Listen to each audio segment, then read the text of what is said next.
ಕಡೂರು ವಿಧಾನಸಭಾ ಕ್ಷೇತ್ರದ ನಗರದಲ್ಲಿ ಇವತ್ತು ಒಂದು ಜನರೊಂದಿಗೆ ಜನತಾದಳದ ಒಂದು ಐತಿಹಾಸಿಕ ಸಮಾವೇಶವನ್ನ ಉದ್ಘಾಟನೆ ಮಾಡಿರ್ತಕ್ಕಂಥ ಕರ್ನಾಟಕ ರಾಜ್ಯದ ಯುವ ಘಟಕದ ಅಧ್ಯಕ್ಷರು, ಭವಿಷ್ಯದ ನಾಯಕರು ಆದಂತ ನಿಖಿಲ್ ಕುಮಾರಸ್ವಾಮಿ ಅವರೇ ಮತ್ತು ಈ ಭಾಗದ ಮಾಜಿ ಶಾಸಕರಾದಂತ ದತ್ತಣ್ಣ ಅವರೇ ಮತ್ತೋರ್ವರು ಈ ಭಾಗದ ಯುವ ನಾಯಕರಾದಂತ ಚೇತನ್ ಕೆಂಪರಾಜಣ್ಣ ಅವರೇ ಮತ್ತು ನಮ್ಮ ವಿಧಾನ ಪರಿಷತ್ ಸದಸ್ಯರಾದಂತ ಭೋಜೇಗೌಡ್ರೆ ಮತ್ತು ಶಾಸಕರಾದಂತ ಜಿಟಿ ಹರೀಶಣ್ಣ ಅವರೇ ಮತ್ತೋರ್ವ ಶಾಸಕರು ಗೆಳೆಯರಾದಂತ ಮಂಜಣ್ಣ ಅವರೇ ಮತ್ತೋರ್ವ ಶಾಸಕರಾದಂತ ಸ್ವರೂಪಣ್ಣ ಅವರೇ ಮತ್ತು ವೇದಿಕೆ ಮೇಲೆ ಇರ್ತಕ್ಕಂಥ ಎಲ್ಲ ಗಣ್ಯ ವ್ಯಕ್ತಿಗಳೇ ಮತ್ತು ವೇದಿಕೆ ಮುಂಭಾಗದಲ್ಲಿ ಇರ್ತಕ್ಕಂಥ ಕಡೂರು ವಿಧಾನಸಭಾ ಕ್ಷೇತ್ರದ ಎಲ್ಲ ಜೆಡಿಎಸ್ ನ ಕಾರ್ಯಕರ್ತರೇ, ಮಾಧ್ಯಮ ಸ್ನೇಹಿತರೆ, ಇವತ್ತು ಜನರೊಂದಿಗೆ ಜನತಾದಳ ಅನ್ನುವಂಥದ್ದಕ್ಕೆ ಕಳೆದ 25 ವರ್ಷಗಳಿಂದ ದೇವೇಗೌಡರ ಹಾದಿಯಾಗಿ, ಕುಮಾರಣ್ಣ ಹಾದಿಯಾಗಿ, ಈಗ ನಿಖಿಲ್ ಅಣ್ಣವರು ಪಾದಾರ್ಪಣೆ ಮಾಡಿ ನಿಖಿಲ್ ಅಣ್ಣವರ ಹಾದಿಯಾಗಿ ಕೂಡ ಜನರೊಂದಿಗೆ ನಿರಂತರವಾಗಿ ಒಂದು ಜನ ಸಂಪರ್ಕವನ್ನ ಇಟ್ಕೊಂಡು ಅನೇಕ ರಾಜ್ಯದಲ್ಲಿ, ದೇಶದಲ್ಲಿ ಆಡಳಿತವನ್ನ ಕೊಟ್ಟಿರ್ತಕ್ಕಂಥ ಪಕ್ಷ ಜೆಡಿಎಸ್ ಪಕ್ಷ.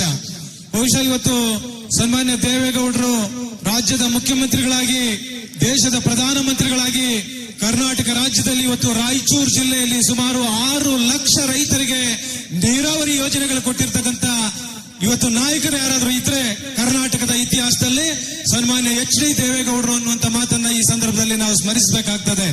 ಅದೇ ಹಾದಿಯಲ್ಲಿ ಕುಮಾರಣ್ಣವರು 2006ರಲ್ಲಿ ಮುಖ್ಯಮಂತ್ರಿಗಳಾಗಿ ಅವರು ಕೊಟ್ಟಿರ್ತಕ್ಕಂಥ ಕಾರ್ಯಕ್ರಮಗಳು ಇವತ್ತು ಜೀವಂತವಾಗಿ ಇರ್ತಕ್ಕಂಥದ್ದನ್ನ ಇವತ್ತು ನಾವು ಕಾಣಬಹುದು.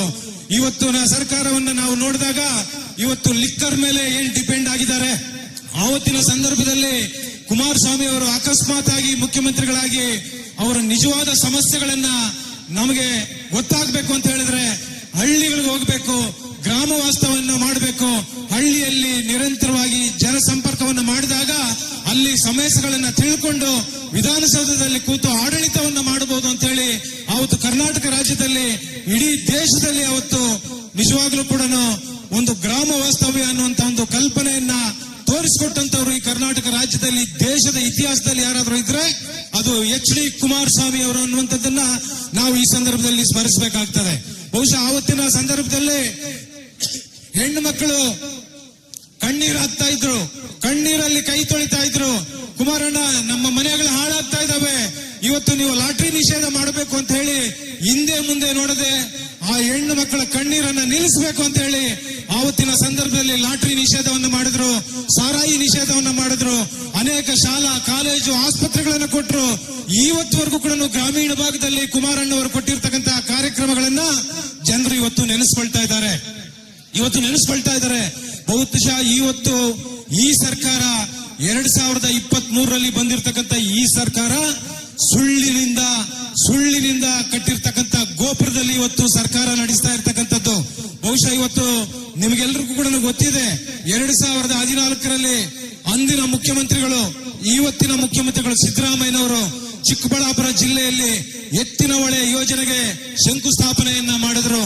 ಶಂಕುಸ್ಥಾಪನೆಯನ್ನ ಮಾಡುವಂತ ಸಂದರ್ಭದಲ್ಲಿ ಅವರು ಒಂದು ಮಾತನ್ನ ಹೇಳಿದ್ರು, 2017ರಲ್ಲಿ ಎತ್ತಿನ ಹೊಳೆ ಯೋಜನೆ ನಮ್ಮ ಚಿಕ್ಕಬಳ್ಳಾಪುರ ಜಿಲ್ಲೆಗೆ, ಟೈಲ್ಯಾಂಡ್ಗೆ, ಮುಳುಬಾಗಿಲಿಗೆ ನಾವು ನೀರು ಕೊಡ್ತೀವಿ ಅನ್ನುವಂಥದ್ದನ್ನ ಹೇಳಿದ್ರು. ಆವತ್ತಿನ ಎತ್ತಿನ ಹೊಳೆ ಯೋಜನೆ ಮೊತ್ತ ಎಷ್ಟು ಅಂತ ಹೇಳಿದ್ರೆ 12,500 ಕೋಟಿ. ದುರಂತ ಅಂತ ಹೇಳಿದ್ರೆ ಇವತ್ತು ಕಡೂರು ವಿಧಾನಸಭಾ ಕ್ಷೇತ್ರಕ್ಕೂ ಕೂಡ ಎತ್ತಿನ ಹೊಳೆ ನೀರು ಬರಬೇಕು. ಆದ್ರೆ ಇವತ್ತು ಎತ್ತಿನ ಹೊಳೆ ಯೋಜನೆಯ ಪ್ರಾಜೆಕ್ಟ್ ಕಾಸ್ಟ್ ಎಷ್ಟು ಅಂತ ಹೇಳಿದ್ರೆ 30,000 ಕೋಟಿ. 30,000 ಕೋಟಿ. 12 ವರ್ಷಗಳಾಗಿದೆ. ಈ ಸುಳ್ಳನ್ನ ಹೇಳಿ ಬಂದಿರತಕ್ಕಂತ ಸರ್ಕಾರವನ್ನ ತೊಲಗಿಸಬೇಕು. ಇವತ್ತು ನಿಜವಾಗ್ಲೂ ಕೂಡ ನಾವು ಆ ಒಂದು ಜಾತ್ರೆ ಅಂತಿತ್ತು, ಇವತ್ತು ಆ ರ್ಯಾಲಿಯಲ್ಲಿ ಬರ್ತಕ್ಕಂತ ಸಂದರ್ಭದಲ್ಲಿ ಆ ಯುವಕರ ಉತ್ಸಾಹವನ್ನ ನೋಡಿದಾಗ 2028ರಲ್ಲಿ ನಡೆಯುವಂತಹ ಕರ್ನಾಟಕ ವಿಧಾನಸಭಾ ಚುನಾವಣೆಯಲ್ಲಿ ಕಡೂರು ವಿಧಾನಸಭಾ ಕ್ಷೇತ್ರದಲ್ಲಿ ಜೆಡಿಎಸ್ ಪಕ್ಷದ ಬಾವುಟವನ್ನ ಹಾರಿಸ್ತೇವೆ ಅನ್ನುವಂಥದ್ದನ್ನ ಇವತ್ತು ನಾನು ತಮ್ಮೆಲ್ಲರ ಸಮಕ್ಷಮದಲ್ಲಿ ಇವತ್ತು ನಾನು ತಿಳಿಸಲಿಕ್ಕೆ ನಾನು ಬಯಸ್ತೇನೆ. ಒಂದು ಸುಳ್ಳು ಹೇಳಿ 2018ರಲ್ಲಿ ಅಧಿಕಾರವನ್ನು ಕಳ್ಕೊಂಡ್ರು, ಮತ್ತೆ 2023ರಲ್ಲಿ ಮತ್ತೊಂದು ದೊಡ್ಡ ಸುಳ್ಳನ್ನ ಹೇಳಿದ್ರು.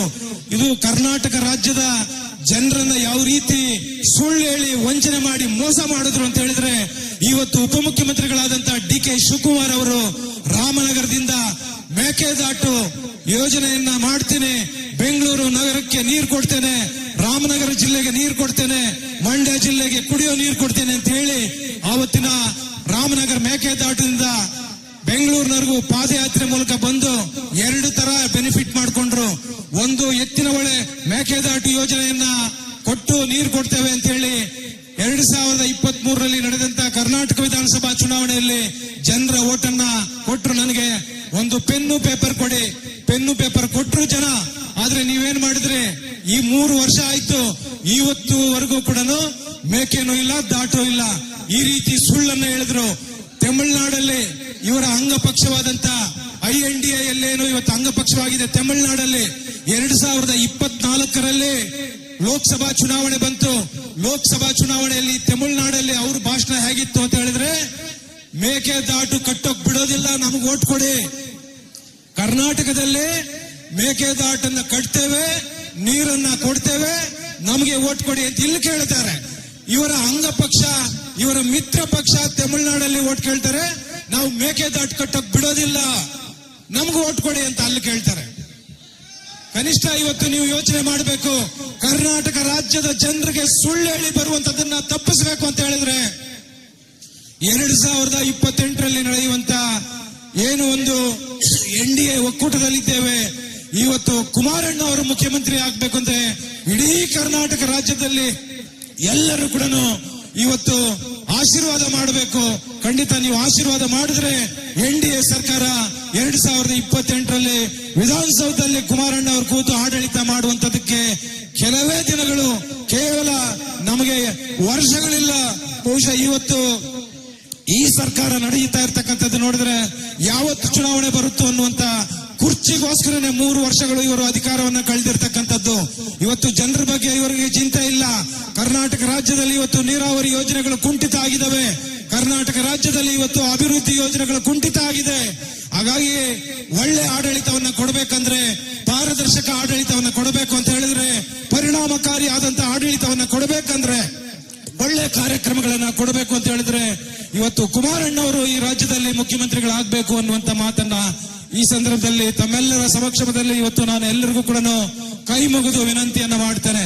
ಇವತ್ತು ಇತ್ತೀಚೆಗೆ ಕಳೆದ 2 ದಿನಗಳ ಹಿಂದೆ ಒಂದು ಬಿಲ್ಲು ಫೈಲ್ ಆಯ್ತು, ಮಹಿಳಾ ಮೀಸಲಾತಿ ಅಂತ. ಸುಮಾರು ದೇವೇಗೌಡರು 94ರಲ್ಲಿ ಕರ್ನಾಟಕ ರಾಜ್ಯದಲ್ಲಿ ಮುಖ್ಯಮಂತ್ರಿಗಳಿದ್ದಂತಹ ಸಂದರ್ಭದಲ್ಲಿ ಅವರು ಇಡೀ ಕರ್ನಾಟಕ ರಾಜ್ಯದಲ್ಲಿ 33% ಏನು ಒಂದು ಮಹಿಳಾ ಮೀಸಲಾತಿಯನ್ನ ತಂದುಕೊಟ್ರು. ರಾಜಕೀಯವಾಗಿ ಅಷ್ಟೇ ಅಲ್ಲ, ಇವತ್ತು ಇಡೀ ಕರ್ನಾಟಕ ರಾಜ್ಯದಲ್ಲಿ ಎಲ್ಲ ಇಲಾಖೆಗಳಲ್ಲಿ ಕೂಡ ಇವತ್ತು ಹೆಣ್ಣು ಮಕ್ಕಳೇನಾದ್ರೂ ಇವತ್ತು ಕೆಲಸ ಮಾಡ್ತಾ ಇದ್ದಾರೆ ಅಂತ ಹೇಳಿದ್ರೆ ಅದು ದೇವೇಗೌಡರು ಕೊಟ್ಟಿರ್ತಕ್ಕಂಥ ಕೊಡುಗೆ ಅನ್ನುವಂಥದ್ದನ್ನ ಇವತ್ತು ನಾವೆಲ್ಲರೂ ಕೂಡ ಸ್ಮರಿಸಬೇಕಾಗ್ತದೆ. ಆವತ್ತು 96ರಲ್ಲಿ ಪ್ರಧಾನಮಂತ್ರಿಗಳಾಗಿರ್ತಕ್ಕಂಥ ಸಂದರ್ಭದಲ್ಲಿ ಇಡೀ ದೇಶದಲ್ಲಿ 33% ಒಂದು ಮೀಸಲಾತಿಯನ್ನ ತರಬೇಕು ಅಂತ ಪ್ರಯತ್ನ ಮಾಡಿದ್ರು. ಆದ್ರೆ ಒಂದು ಸೆಷನ್ ಅಲ್ಲಿ ಪಾಸ್ ಆಯ್ತು, ಇನ್ನೊಂದು ಸೆಷನ್ ಅಲ್ಲಿ ಅಧಿಕಾರವನ್ನ ಕಳ್ಕೊಂಡ್ರು. ಬಹುಶಃ ಇವತ್ತು ಆ ಬಿಲ್ ಏನು ವಿಫಲ ಆಗಿದೆ. ಈ ಮಹಿಳಾ ಮೀಸಲಾತಿ ಬಗ್ಗೆ ದೇಶದಲ್ಲಿ ಮೊದಲನೇದಾಗಿ ಧ್ವನಿ ಎತ್ತಿರ್ತಕ್ಕಂಥವ್ರು ಯಾರು ಅಂತ ಹೇಳಿದ್ರೆ 1952ರಲ್ಲಿ ಈ ದೇಶದ ಸಂವಿಧಾನವನ್ನ ಕೊಟ್ಟಿರ್ತಕ್ಕಂಥವ್ರು ಬಾಬಾ ಸಾಹೇಬ್ ಅಂಬೇಡ್ಕರ್ ಅವರು. ಆವತ್ತು ಈ ದೇಶ ಸಮಗ್ರವಾಗಿ ಅಭಿವೃದ್ಧಿ ಆಗ್ಬೇಕು ಅಂತ ಹೇಳಿದ್ರೆ ಮಹಿಳಾ ಮೀಸಲಾತಿ ತರಬೇಕು ಅಂತ ಹೇಳಿ ಜವಾಹರ್ಲಾಲ್ ನೆಹರು ಅವರಿಗೆ ಅವರು ಏನು ಹೇಳ್ತಾರೆ, ಏಕಾಏಕಿ ತಿರಸ್ಕಾರವನ್ನ ಮಾಡ್ತಾರೆ. ಅದಾದ ನಂತರ ಈ ದೇಶದಲ್ಲಿ ಜೀವಂತವಾಗಿ ಇವತ್ತು ಕೂಡ ಬದುಕಿದ್ದಾರೆ. ಮಹಿಳಾ ಮೀಸಲಾತಿಯನ್ನ ತರಬೇಕು ಅಂತ ಹೇಳಿರ್ತಕ್ಕಂಥ 2ನೇ ವ್ಯಕ್ತಿ ಯಾರು ಅಂತ ಹೇಳಿದ್ರೆ ಸನ್ಮಾನ್ಯ HD ದೇವೇಗೌಡರು ಅನ್ನುವಂತ ಮಾತನ್ನ ಇವತ್ತು ನಾವು ಯಾರು ಕೂಡ ಮರೆಯಕ್ಕಾಗೋದಿಲ್ಲ. ಕಾಂಗ್ರೆಸ್ ಆವತ್ತು ಕೂಡ ಸುಳ್ಳು ಹೇಳಿದ್ರು. ಆದ್ರೆ ಮಹಿಳಾ ಮೀಸಲಾತಿ ಬಂದ್ರೆ ಅದೇನ್ ತೊಂದ್ರೆನೂ ಗೊತ್ತಿಲ್ಲ. ನೆಹರು ಮಂತ್ರಿ ಮಂಡಲದಲ್ಲಿ ತಿರಸ್ಕಾರ ಮಾಡಿದ್ರು. ಇವತ್ತು ಮತ್ತೆ ನಾವು ಕೂಡ ಪ್ರಯತ್ನ ಮಾಡಿದ್ವಿ ಅಂತ ಹೇಳಿದ್ರು. ನೀವು ಕೂಡ ಪ್ರಯತ್ನ ಮಾಡಿದ್ರೆ ಮೊನ್ನೆ ನೀವು ಬೆಂಬಲ ಕೊಡಬೇಕಾಗಿತ್ತು. ಆದ್ರೆ ಮಹಿಳಾ ಮೀಸಲಾತಿ ತರುವಂತದಕ್ಕೆ ನಿಮಗೆ ಇಚ್ಛಾಶಕ್ತಿ ಇಲ್ಲ ಅನ್ನುವಂಥದ್ದು ಬಹಳ ಸ್ಪಷ್ಟವಾಗಿ ಗೊತ್ತಾಗುತ್ತೆ. ಹಾಗಾಗಿ ಮುಂದಿನ ದಿನಗಳಲ್ಲಿ ಕರ್ನಾಟಕ ರಾಜ್ಯದಲ್ಲಿ ಮಹಿಳೆಯರು ಏನ್ ಮಾಡಬೇಕು, ನಿಮ್ಗೆ ಏನ್ ಶಿಕ್ಷೆ ಕೊಡಬೇಕು ಅನ್ನುವಂಥದ್ದನ್ನ ಖಂಡಿತ ಕೊಡ್ತಾರೆ. ನಾನು ಇನ್ನೊಂದು ಸುಳ್ಳು ಹೇಳಿ ಸರ್ಕಾರ ರಚನೆ ಮಾಡಿರ್ತಕ್ಕಂಥದ್ರ ಬಗ್ಗೆ ಇನ್ನೊಂದು ತಮ್ಮ ಮುಂದಿಟ್ಟು ನನ್ನ ಮಾತು ಮುಗಿಸ್ತೇನೆ. ಯಾಕಂದ್ರೆ 2023ರಲ್ಲಿ ಇವತ್ತು ಏನು 5 ಗ್ಯಾರಂಟಿಗಳ ಮೂಲಕ ರಚನೆ ಆಯಿತು ಈ ಸರ್ಕಾರ. ಇವತ್ತು ನಾನು ಕರ್ನಾಟಕ ಸರ್ಕಾರಕ್ಕೆ ಒತ್ತಾಯ ಮಾಡ್ತೇನೆ, ಲಕ್ಷ್ಮೀ ಹೆಬ್ಬಾಳ್ಕರ್ ಅವರಿಗೆ ಒತ್ತಾಯ ಮಾಡ್ತೇನೆ. ಇವತ್ತು ಈ ಸರ್ಕಾರ ರಚನೆ ಆಗಿ 36 ತಿಂಗಳಾಗಿದೆ. 36 ತಿಂಗಳಲ್ಲಿ ನಮಗೆ ಇವತ್ತು 2,000 ರೂಪಾಯಿ ಕೊಟ್ಟಿರ್ತಕ್ಕಂಥದ್ದು ಕೇವಲ 26 ತಿಂಗಳು. ಇವತ್ತು ಇನ್ನೂ 10 ತಿಂಗಳು ಬಾಕಿ ಇಟ್ಕೊಂಡಿದ್ದಾರೆ. ನಾನು ತಮ್ಮೆಲ್ಲರ ಸಮಕ್ಷಮದಲ್ಲಿ ಲಕ್ಷ್ಮೀ ಹೆಬ್ಬಾಳ್ಕರ್ ಅವರಿಗೆ ಒತ್ತಾಯ ಮಾಡ್ತೇನೆ, ಕರ್ನಾಟಕ ಸರ್ಕಾರಕ್ಕೆ ಒತ್ತಾಯ ಮಾಡ್ತೇನೆ. 25,000 ಕೋಟಿ ನೀವು ಬಾಕಿ ಇಟ್ಕೊಂಡಿದ್ದೀರಾ. ನಿಮ್ಗೇನಾದ್ರೂ ಮಾನ ಮರ್ಯಾದೆ ಇದ್ರೆ ತಕ್ಷಣ ಬಿಡುಗಡೆ ಮಾಡಬೇಕು ಈ ಹಣವನ್ನ ಅನ್ನುವಂಥದ್ದನ್ನ ಈ ಸಂದರ್ಭದಲ್ಲಿ ನಾನು ಇವತ್ತು ಒತ್ತಾಯ ಮಾಡ್ತೇನೆ. ಇವತ್ತು ಎಷ್ಟು ಮಹಿಳೆಯರು 1,26,00,000 ಮಹಿಳೆಯರಿಗೆ ಒಬ್ಬೊಬ್ಬರಿಗೆ ನೀವು 20,000 ಬಾಕಿ ಇಟ್ಕೊಂಡಿದ್ದೀರಾ. ಇವತ್ತು ನೀವು ಬಿಡುಗಡೆ ಮಾಡಬೇಕು ಅನ್ನುವಂಥದ್ದನ್ನ ಈ ಸಂದರ್ಭದಲ್ಲಿ ನಾನು ಹೇಳಿ ನನ್ನ ಮಾತು ಮುಗಿಸ್ತೇನೆ. ನಿಜವಾಗ್ಲೂ ಕೂಡ 2028ರಲ್ಲಿ ನಡೆಯುವಂತಹ ವಿಧಾನಸಭಾ ಚುನಾವಣೆಯಲ್ಲಿ ನೀವೆಲ್ಲರೂ ಕೂಡ JDS ಪಕ್ಷಕ್ಕೆ ಆಶೀರ್ವಾದ ಮಾಡಬೇಕು. ಬಹುಶಃ ಇವತ್ತು ನಿಖಿಲ್ ಕುಮಾರಣ್ಣವರು ಇವತ್ತೇನು ಒಂದು ಜನರೊಂದಿಗೆ ಜನತಾದಳ ಅನ್ನುವಂಥದ್ದು ಇಡೀ ಕರ್ನಾಟಕದಲ್ಲಿ ಎಲ್ಲ ತಾಲೂಕುಗಳಿಗೂ ಕೂಡ ಹೋಗಿ ಇವತ್ತು ದೊಡ್ಡ ಪ್ರಮಾಣದಲ್ಲಿ ಇವತ್ತು ಸಭೆಗಳನ್ನು ಸಮಾವೇಶಗಳನ್ನು ಮಾಡುವಂತದ್ದನ್ನು ಮಾಡ್ತಾ ಇದ್ದಾರೆ. ಮತ್ತು ಅವರು ವಿಶೇಷವಾಗಿ ಒಂದು ಡಿಜಿಟಲ್ ನೋಂದಣಿ ಅಂದ್ರೆ ಸದಸ್ಯತ್ವವನ್ನ ಮಾಡುವಂತದ್ದಕ್ಕೆ ಚಾಲನೆಯನ್ನು ಕೊಟ್ಟು ಅದು ಕೂಡ ಬಹಳ ಯಶಸ್ಸಾಗಿ ಇವತ್ತು ಮಾಡ್ತಾ ಇದ್ದಾರೆ. ಮತ್ತು ನಮ್ಮ ಪಕ್ಷಕ್ಕೆ 25 ವರ್ಷಗಳು ಪೂರೈಸಿ ಇವತ್ತು ಇಡೀ ಕರ್ನಾಟಕದಲ್ಲಿ ಇವತ್ತು ಎಲ್ಲ ವಿಧಾನಸಭಾ ಕ್ಷೇತ್ರಗಳಲ್ಲಿ ಕೂಡ ಇವತ್ತು ನಾವೇನೋ ಒಂದು ರಜತ ಮಹೋತ್ಸವ ಸಂಭ್ರಮವನ್ನ ಇವತ್ತು ಮಾಡ್ತಾ ಇದ್ದೇವೆ. ಈ ಭಾಗದಲ್ಲಿ ಕೂಡ ಮಾಡಬೇಕು ಅನ್ನುವಂತ ಕಳಕಳಿಯಿಂದ ವಿನಂತಿಯನ್ನ ಮಾಡಿದೆ.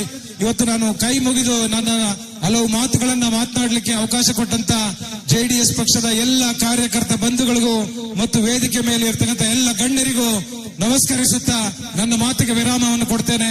ಜೈ ಹಿಂದ್, ಜೈ ಕರ್ನಾಟಕ. ಜಾತ್ಯತೀತ ಜನತಾದಳದ ಇತಿಹಾಸವನ್ನ ಸವಿಸ್ತಾರವಾಗಿ ತಿಳಿಸಿ ಅರ್ಥಗರ್ಭಿತವಾದಂತಹ ಮಾತುಗಳನ್ನಾಡಿದಂತಹ ಶ್ರೀಯುತರಿಗೆ ಗೌರವ ಸಮರ್ಪಣೆ ಸ್ವೀಕರಿಸಬೇಕು ಅಂತ ಕೇಳ್ಕೊಳ್ತಾ ಇದ್ದೇನೆ. ಜೋರಾದ ಚಪ್ಪಾಳೆ ಬರಲಿ.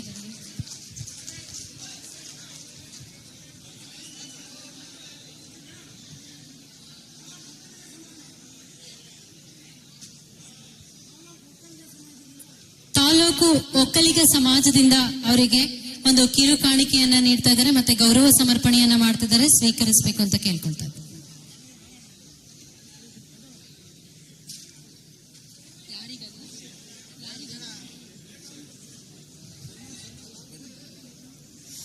ಉಲ್ಲಾಕು ಬೆಟ್ಟದಡಿ ಮನೆಗೆ ಮಲ್ಲಿಗೆ